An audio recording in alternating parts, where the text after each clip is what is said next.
Israel और Hamas की महाजंग में बहुत ही बड़ा ट्विस्ट आ गया।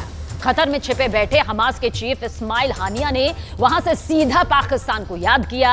हमास अपने दोनों दोस्तों ईरान और हिजबुल्ला से बेहद नाराज है, इसलिए अब उसने धर्म का वास्ता देकर पाकिस्तान से उसका एटम बॉम्ब मांग लिया।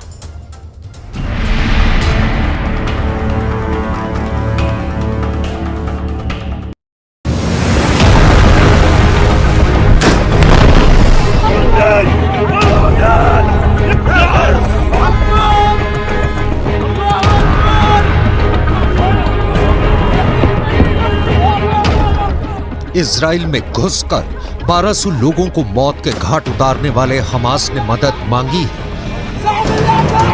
इजराइल से करीब 250 लोगों को उठाकर अपने साथ ले जाने वाले हमास को साथ की दरकार है।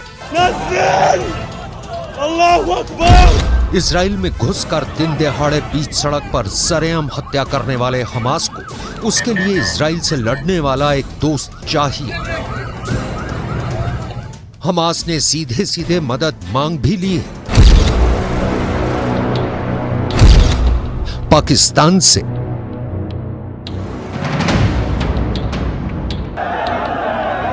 उस कंगाल पाकिस्तान से जिसके खुद के खाने के लाले पड़े हैं, जिससे अपने ऊपर चढ़ा बेइंतहा कर्ज उतारा नहीं जा रहा, जो खुद दिवालिया होने की कगार पर खड़ा है, और तो और जो खुद अपने यहां हो रहे आतंकी हमलों पर लगाम नहीं लगा पा रहा। ऐसे कमजोर और खस्ता हाल पाकिस्तान में हमास को अपना मददगार नजर आ रहा है। खुद हमास के सबसे बड़े नेता उसके चीफ इस्माइल हानिया ने पाकिस्तान से गुहार लगाई है। पाकिस्तान की राजधानी इस्लामाबाद में हुए एक कार्यक्रम में वीडियो कॉन्फ्रेंसिंग के जरिए जुड़े इस्माइल हानिया ने पाकिस्तान की मदद पाने के लिए उसके लिए ऐसी बड़ी बड़ी बातें बोली, उसकी तारीफ में इतने कसीदे पढ़े कि पाकिस्तान को चने के झाड़ पर चढ़ा दिया।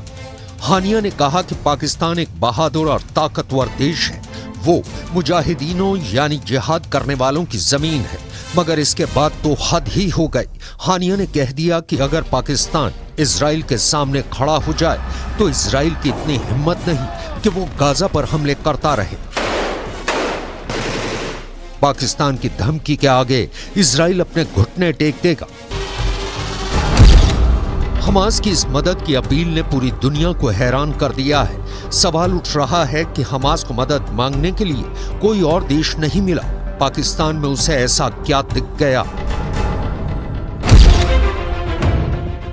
हमास के पास दोस्तों की तो कोई कमी नहीं। पश्चिमी एशिया में अमेरिका के दोस्त कतर ने हमास के नेताओं को पनाह दी हुई है। इस्माइल हानिया भी वहां इस्माइल की नजर से दूर बिल्कुल सुरक्षित रह रहा है। नेटो देश तुर्की हमास के लड़ाकों को फिलिस्तीन की आजादी के लिए लड़ रहे स्वतंत्रता सेनानी बता रहा है।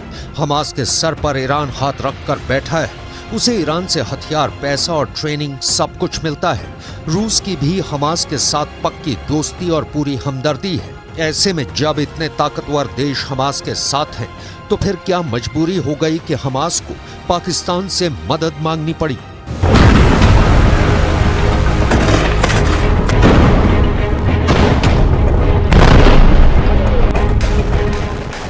तो बात ऐसी है कि ये देश इजराइल को ललकार तो रहे हैं, उसे जमकर खरी खोटी सुना रहे हैं, लेकिन हमास के साथ इजराइल से लड़ने नहीं उतर रहे हैं।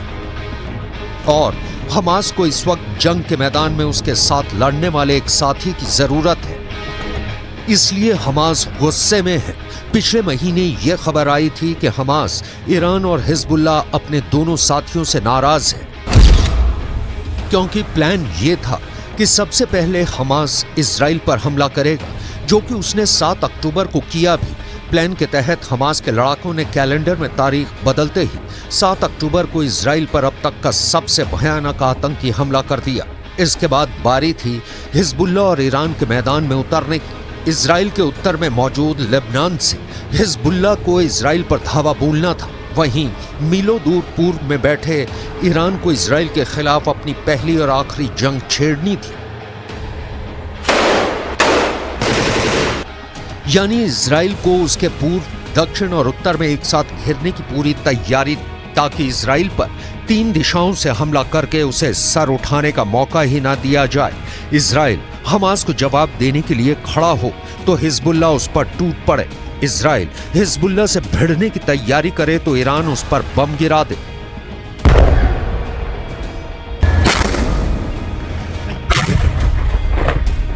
ये बहुत ही सोच समझकर बनाया गया फुल प्रूफ प्लान था, क्योंकि हमास से लड़ना इजराइल के लिए बाएं हाथ का खेल है। लेकिन अगर हिजबुल्लाह और खुद ईरान भी इजराइल पर एक साथ अटैक कर देते तो इजराइल की कमर टूट जाती, मगर ऐसा कुछ हुआ नहीं। शुरुआत में तो हिजबुल्लाह ने इजराइल पर खूब हमले किए। ईरान ने भी इजराइल को धड़ाधड़ धमकियां दी। शहादत ज़नान व कूदकान फ़लस्तीनी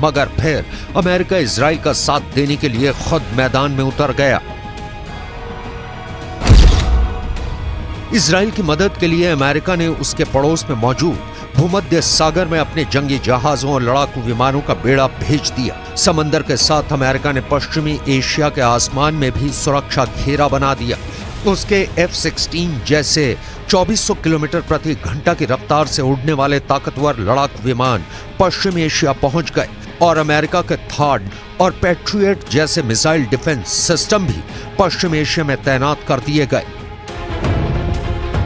हमास, हिजबुल्लाह और ईरान को यह अंदाजा नहीं था कि इजराइल को बचाने के लिए अमेरिका सीधे सीधे उसकी ढाल बन जाएगा। अमेरिका का आक्रामक रवैया देखकर वो तीनों हिल गए। इसलिए अमेरिका को पश्चिम एशिया से भगाने के लिए ईरान ने अपने समर्थन वाले लड़ाकों से इराक और सीरिया में मौजूद अमेरिका के सैनिकों पर हमले करवाए। लेकिन अमेरिका नहीं डरा और उसने भी ईंट का जवाब पत्थर से देकर अपने तेवर दिखा दिए। उसने सीरिया और इराक दोनों देशों में ईरान के अड्डों पर एयर स्ट्राइक कर दी। हिजबुल्लाह और ईरान सीधे सीधे अमेरिका से उलझना नहीं चाहते, इसलिए अब वो फूंक फूंक कर कदम रख रहे हैं और इस चक्कर में अकेला फंस गया हमास। उसे अकेले इजराइल का सामना करना पड़ रहा है और गाजा इजराइल के बारूद में बर्बाद हो गया है।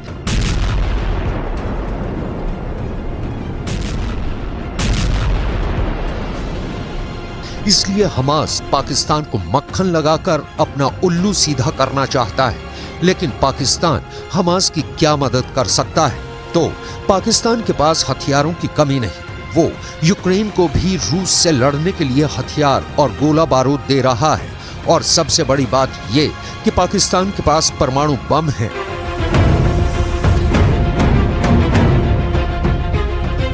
हमास के लिए सबसे बड़ा खतरा यह है कि इजराइल के पास भी एटम बम है और पाकिस्तान के हथियारों के जखीरे में भी परमाणु बम है। पाकिस्तान के पास 170 परमाणु बम है और जिस इजराइल से हमास लड़ रहा है उसके पास सिर्फ 90, यानी परमाणु हथियारों के मामले में पाकिस्तान का पलड़ा भारी है। पाकिस्तान इजराइल को देश भी नहीं मानता और हमेशा फिलिस्तीन के साथ खड़ा रहा है। ऐसे में वो हमास की मदद कर सकता है। हमास ईरान से तो मुंह नहीं मोड़ेगा और अगर उसे पाकिस्तान का भी साथ मिल गया तो इस लड़ाई में इजराइल और अमेरिका के खिलाफ बहुत बड़ी टीम खड़ी हो जाएगी। ऐसी टीम जिसमें रूस भी होगा, ईरान भी, तुर्की भी और चीन भी।